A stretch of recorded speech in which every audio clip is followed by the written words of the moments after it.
meaning. But my question is simply, why are you so afraid of subjective moral reasoning? I mean, do you think that we're all just going to start raping and pillaging just because we don't have a book to tell us what to do? I mean, are you afraid of that? Like, I'm not, because that's not going to happen. And that, yeah, Nazis were bad, but there were Christian Nazis and there were atheist Nazis. So I don't see, what are you so afraid of? Do you lock your door at night? Yeah. Sure.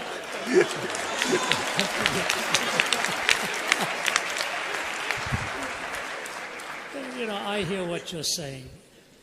Sounds very cavalier, though. My goodness.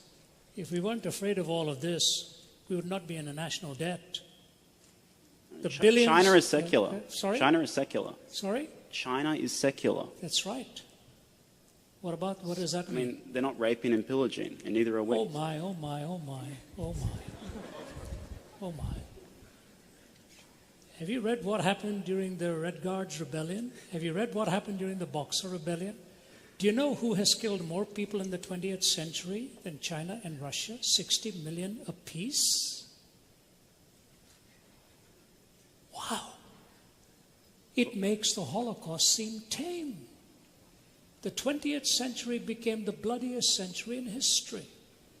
And the reason it became the bloodiest century in history, I can see, is you could just see the weapons of our warfare were piling up and there was no guiding principle to take us anywhere.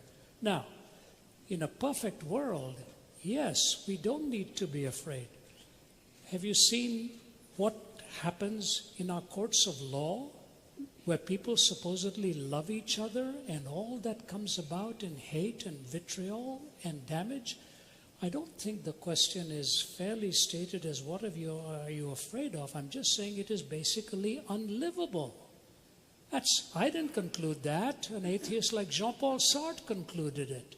We killed more people in the 20th century than the previous 19 put together. And your question is, what are we afraid of?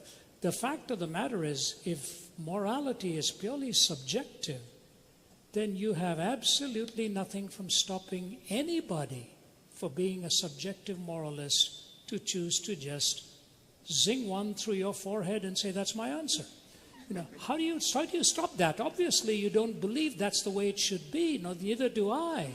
So it's not a case of what am I afraid of. It's a case of the fact that if you're willing to say to me that moral reasoning can be purely subjective, I just say to you, look out, you ain't seen nothing yet if everybody believed what you did.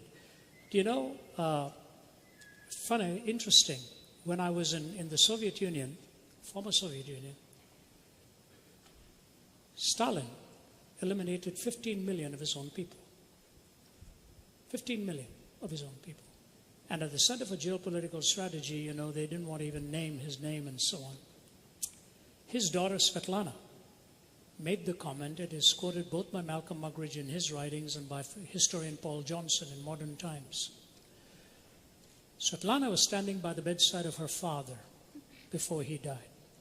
She said the last thing he did was clench his fist toward the heavens one more time, put his head back on the pillow, and he was gone.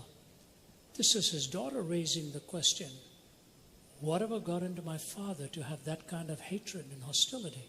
And when 15 million were killed of his own people, it is interesting that the faculty members and the general who chatted with me there, my wife will tell you, sat around the table with tears in his eyes when he watched what had been done to his own country by his own leadership. So subjective morality would be very good if we all wanted to be nice people and live around each other without any fear of each other. But the reason you lock your doors and the reason we have our police and the reason we have our military and the reason we have our law courts is because when subjective morality becomes totally subjectivized, this is what happens in society. So it's a great idea, but I hope nobody absorbs it. Thank you. We go on to the next one there. Thank you.